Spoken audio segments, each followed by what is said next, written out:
change your heart, change your life, change the planet. What are you doing, tightrope walker? With a fox? All right, we've got a chocolate sapote right here, and I've been waiting for this guy to get ripe. It came back from Florida, and I think it's finally ripe. It got soft. I looked online to see when to eat a chocolate sapote, and this looks closest to what I saw in the videos. I've never had one before, so we shall see if this is ripe. Although it looks like a green tomato, it is a chocolate or black sapote. I don't know how to cut it, so I'm just gonna no, I'm gonna cut it like this, just for kicks.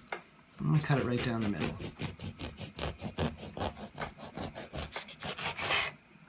And wow, look at that color. Ooh. Holy cow, that is beautiful.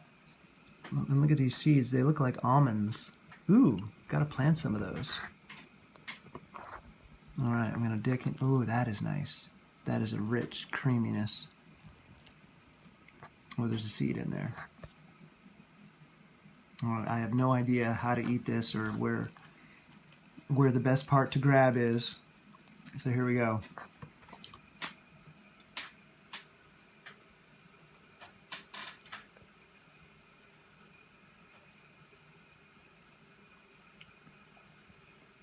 I'm trying to place the flavor. It does taste a little bit like chocolate, like 7% chocolate. It's creamy. It is rich. It is not super sweet.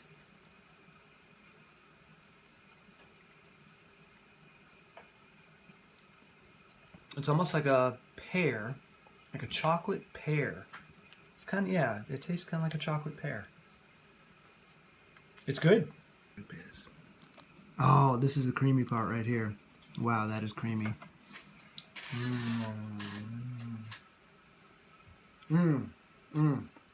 That side is much better. It's like a chocolatey pear custard. That's good.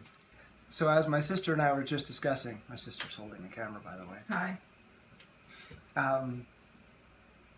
It's mild. It's not a real strong flavor. It's not a fruit that I'd get excited about eating every day. Like, for instance, I've got some Atuafo mango over there, and I love Atuafo mango, and I could eat dozens a day. But this guy is a nice treat. Maybe I just didn't ripen it enough. It's good, but not amazing. So, as my sister suggested, we should make it a little bit better. So I added a tiny bit of agave, not much agave at all, just a little bit. A tiny bit of sea salt, like 8 pieces of sea salt, and a little dash, a sprinkle of vanilla powder, organic vanilla powder, and wow.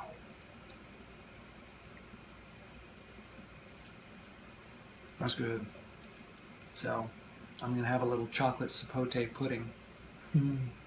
Here's an update on my Achilles tendon calcification.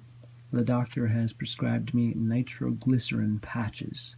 It's a transdermal patch, which means it goes on your skin and it releases nitroglycerin into the area that it's attached to. And nitroglycerin, when it gets into the system, acts as a nitrate. It is a vasodilator, which means that it increases the size of your blood vessels, allowing more blood to flow through them, and that allows healing to take place. So tendons have very little blood flow. So the theory is that by increasing the blood flow to this area, you can increase the healing process, and there's a possibility that the calcification will become reduced.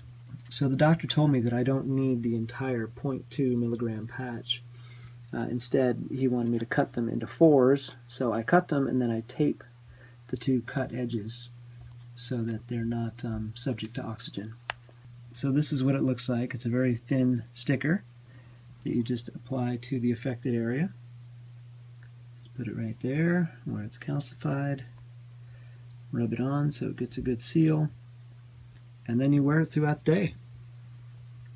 And it releases slowly some nitroglycerin and hopefully brings in more blood flow to this area. So I'll keep you posted and see if this has any positive effect on me. All right. So I'm in the studio tonight working on a new project for my sound room, which is behind me. Ta-da! And this is going to be a bass trap. So I've got some what they call roxel insulation. It's like a volcanic rock that they puff up, and it's about 4 inches thick. Great soundproofing. And I built a little frame out of fern strip, which is really cheap lumber. So I'm going to put the frame over the insulation and then cover it with a moving blanket that I got for $4. So the roxel, that probably cost about $4 a sheet. The furring strip, that's probably $3. The moving blanket, about $4. So I don't know, like $10 or $11 for a bass trap. If you were to buy one of these at a Guitar Center or a online site that sells soundproofing material, this would cost a lot of money. I'm going to make 2 of these guys. So I lay the frame and the insulation down on the moving blanket, and then I just wrap it over and staple it. So this is the back side of the bass trap. If I pick it up, oh, this is what it looks like.